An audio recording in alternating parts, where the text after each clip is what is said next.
Бүгдээрээ сайн байцгаана уу? Шинэ бичлэгээрээ уулзж байгаадаа баяртай байна. Би YouTube хуудсандаа шинэ плейлист үүсгэж байгаа. Энэ бол сонирхолтой бодит түүх ч юм уу ямар нэг юм ярддаг бичлэгнүүдээ энэ плейлисттэй оруулъя гэж бодож байна. За тэгвэл хэдүүлээ бичлэгтээ орцгоё. Энэ бол Карл Ягерийн түүх. Тэрээр энэ дэлхий дээр хамгийн их жинтэй эмэгтэй. За яршгаа. Би ингэж өстэй мэдээ хөтөлж байгаа юм шиг ярьж чадахгүй юм байна заяа. Тэгээд зүгээр өөрийнхөө бэлтгэсэн мэдээллээ уншаад та хэдтэй яриад өгье за. Гарчигнаас харцсанчлан та хэдтэй дэлхийн хамгийн хүнд жинтэй эмэгтэй 236 кг хэрхэн хассан тухай гонигт түүхийг ярьж өгье. За түүний нэрийг бол Carol Ann Yager гэдэг 1960 оны 1-р сарын 26-нд Америкийн нэгдсэн улсын Мичиган мужийн Флинт хотод төрсөн. За хэдүүлээ хүүхэд наснаас нь эхлээд ярих юм бол хүүхэд наснаа тэр жирийн л нэг бусад хүүхдүүдтэй адилхан инээд баясалтай мөрөөдлөөр дүүрэн охин байсан байгаа. За тэгсэн чинь амьдралд нь нэг бараан тол борж ирсэн хизээж ярьлахгүй. Түүний хүүхэд нас бүр маш аимшигтай айдастай өнгөрсөн. Яагаад гэхээр ойрын нэгэн гэр бүлийн хүнээсээ бэлгийн хүчирхийлэл төрсөн. Яа. Энийг бичиж байхдаа би ярцаасан. Тэгээд уншиж байхдаа бас шар ус босч байна. Тэгээд энэ түүний сэтгэлийн гүн шаналлалд оруулсан. Тэгээд хамаатан садны л нэг хүн байсан юм шиг байгаа хүчнэсэн хүн балер амтан байсан. За тэгээд энэ аимшигтай үйлдэлийг мартах байдгүй хоромж бодож амьдрахгүй чадахгүй шүү дээ тий. Тэгээд түүнд ерөөсөө юу тусалж байсан бэ гэхээр хоол. Хоол түүнд ингээд тайвширлыг авчирдаг болсон байгаа. Ингээд тэр ер нь хоолны эмгэгтэй болж эхэлсэн гэсэн үг. Гэтэ тэр хэвлэл мэдээлэл төгсөн ярилцлагууд дээр болохоор ганц энэ амьдралд нь үлдээсэн аимшигт өдөр биш, өөр олон хүчин зүйл өөрийн энэ хит тархалтанд нь нөлөөлсөн гэж хэлсэн байт юм байлээ. Өөргөө болохоор хизээж хит иддэг байгаагүй, ердийн хэмжээний хоол иддэг байсан гэж ярьдаг. Тийм ярилцлага өгдөг байсан гинэ. Тэгэл ахалтаатай хүн чинь яаж ч их зөвөрг нэг иддэг гэж боддгоо шүү дээ тий. За тэгээд хоолны эмгэгтэй болохоор мэдээж тархалт үүсэн тий. Тэгээд жингийн оргил үеийн хэдүүлээ ярьцгаая. Хоолны эмгэгээсээ болоод эрүүл мэндийн асуудлууд үүсч эхэлсэн байгаа. 1993 он гэхэд Carol-ийн чин 1189 фунт буюу 530 кг хүрсэн. Тэгээд 1993 оны 1-р сард Ягер Harley Medical Center гэдэг эмнэлэгт яг 539 кг жинтэйгээрээ хэвтэж эмчлүүлж эхэлсэн байгаа. Дээрэс нь бактерийн халдварын улмаас арьсны өрсөлдөй болсон байгаа. Тэгээд бас дээр нь энэ их тархалттай юм чинь маш их цэллэлүүдтэй байгаа шүү дээ. Тэгээд маш их цэллэлүүдтэй дархлаа сулрах өвчнөөр шаналж исэн 3 сар эмнэлэгт хэвтэж эмчлүүлсэн байгаа. Тэгээд энэ хугацаанд эмчнэрийн зөвлснөөр 1200 калорийн хоолны дэглэм барьж эхэлсэн. Тэгээд 236 кг буюу 521 фунт жин хайсан. 3 сарын дотор штэ. Тэгсэн чинь энэ жин хасалт нь ихэнх нь өөх энтер биш заяа. Биедэн байсан, шингэн байсан гэж эмчнэр хэлж исэн гинэ. Одоо нөгөө хит тархалцсан хүмүүс чинь хавгнах хандлагатай байдаг болохоор шингэний хэлбэлцэл нь тэдний жинг огцом өөрчилдөг гинэ. Нэрэл тархан хүн чинь ихэнх нь бас усан хаван байд юм биш үү те.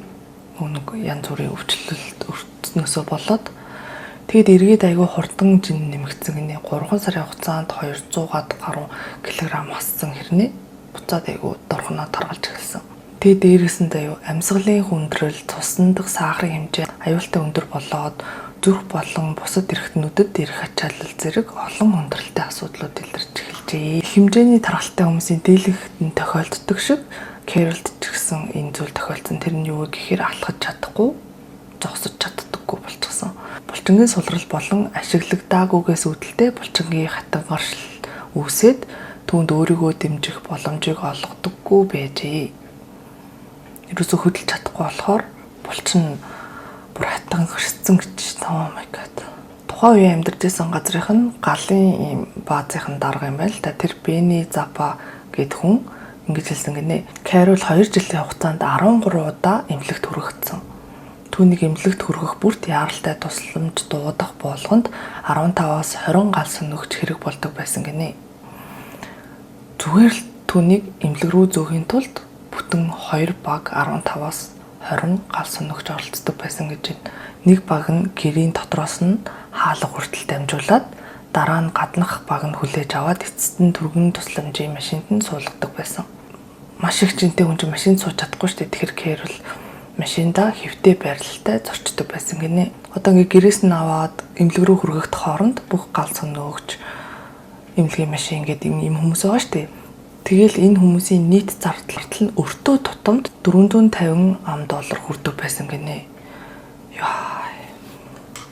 Цаг хугацаа өнгөрөх тусам түүний биеийн жин хяналтаас гарч эхэлсэн. Эмчнэр болон гэр бүл нь түүнд туслах гэжсэн ч Кэролийн бие махбод нь маш хурдан доротчихсэн. Тэгээ Кэрол юм байсан гинэ. Хэдий ингээ бие нь маш сул ингээд өвчнөйгөө тэмцээд хэцүү байсан ч гэсэн түүний хажууд охин нь, хүү, найзууд нь асарч байнга ингээд хамт байгаад түүний ганцаардуулдаггүй байсан болохоор айгуу сэтгэлийн тэнхээтэй байсан гинэ. Өвчнөө даван туулж чадна гэсэн сэтгэлийн хүч нь бол байсан гэж байна. Тэгээд ийм том илүүдэлжинтэй эмэгтэй ингээ эмнэлгээр нааш тааш яваад ингээд бүр маш их болж байгаа штэ энэ хоронд. Тэгсэн чинь манай Кэрол олон танигдчих эхэлсэн. Түүний энэ тархалтын түүх нь хэвлэл мэдээллээр тархаж хүмүүсийн сонирхлыг татаж эхэлсэн. Гэвч энэ нь түүнийг алдаршуулсан ч гэсэн өөрт нь бол маш их шаналл авчирсан байгаа. Мэдээч тэ хүн тарган өвчнөйгөө тэмцэж ядчих чагаа ингээд яг тэр сэдвэр ингээ од болоод байгаа чинь тэг яах юм бэ те. Тэг хамгийн муухай заяа. Үүнийг нь ашиглаад найз залуунч түүний нэрээр ашиг олж байсан гэдэг гэсэн. Бодвол одоо хэвлэл мэдээлэлд ярилцлага өгч болно. Манай хүн ярилцлага өгч болно шүү дээ. Та ирээд зургийг авч болно энэ гэж хэвлэл мэдээллүүд тэр үеийн сонин сэтгүүлд ингээд өгжл мөнгө олдог байсан билүү дээ. Тэр үед ямар нэг сошиал энэ төр байсан биш. Тэгэд Кэрол амьдралынхаа ихэнх хугацааг Мичиган мужийн Бичер хотод Флинт хотын ойролцоох Маунт Морис тауншипт зөв уншиж байгаагүй мэдэхгүй шүү. Сүүлийн жилүүдэд нь эрүүл мэндийн мэрэгчлэтнүүд, найзууд, охин Хийзер болон хүү Стивен бусад гэр бүлийнхний тусламжтайгаар амьдарч байсан ч гэсэн эцэстээ түүнийг асрамжийн газарт шилжүүлсэн гинэ. За тэгээд ингээл алдаршаал явж байгаа Кэрол маань Jerry Springer-ийн юм шоунд оролцож байсан гинэ. Олон алдартай жингийн мэрэгчлэтнүүдийн анхаарлын төвд орж исэн байна энэ үедээ. Энэ хэвлэл мэдээлэл тэгээд найз залуугийнх нь өөрийг нь ашиглаад мөнгө болоод байгаагаас нь болоод нас барахаас өмнө Кэрол маргаантай, айгүй стресстэй, харилцаатай байдаг болсон юм байна. Мэдээч тэ хайртай хүн ингээд хамгийн хэцүү үед ингээд харчаа. Түүний гонигт амьдрал шар хэвлэлийн анхаарлын төвд орсон нь ганц Кэролч биш, олон хүний уур харамслыг төрүүлж байсан гинэ тухайн үедээ. За тэгээд энэ бүхнийг даван туулсны эцэст Кэрол маань 1994 оны 7 сарын 18-нд 34 наснда хорвоог орхисон. Кэролийн үхлийн гэрчлэгийн болохоор бөөрийн дутагдал нь шууд шалтгаан болоод харин хэд тархалт болон олон эрхтний дутагдал нь хавсрал шалтгаан болсон гинэ. Тэгээд түүний оршуулгыг чимээгүй хүн даруухан хийсэн гинэ. 90 орчим найз нөхдийн хүрээнд ийм чимээгүй хүн оршуулга болж өнгөрчээ. Нас барахаас нь өмнөхөн заяа. Кэролийн сүүлчийн найз залуу Ларри Максвелл нь Кэролийн найз Фелиша Уйта юу ч унших юм болоо. Энэ эмэгтэйтэй гэрэлтгсэн гинэ. Ёо. Уусаал хутлаа гарсан юм шүү. Кэролийн гэр бүлийнхэн түүнийг мөнгө олохын тулд хэвлэл мэдээллийн анхаарлыг татахыг оролцсон балиар ашигч хүн гэж ингэж ярьдаг байсан гинэ. Тэд тэр сүүлийн найз залуу Максвеллийн хэлснээр Кэролийн нэр дээр ирсэн ганцхан хандын өрдөө $20 байсан гэж ярьсан гинэ. Тэгээд гисэн ч гэсэн олон ток шоу, сонин радио, үндэсний болон олон улсын хэвлэл мэдээлэл түнтэй ярилцлага, зураг авах зэргээр харилцан ашигтай хэлцэл хийхийг санал болгож байсан гэж шүү. Тэгэхээр чи яагаад чи бага мөнгө ирнэ гэж байхгүй шүү дээ тий.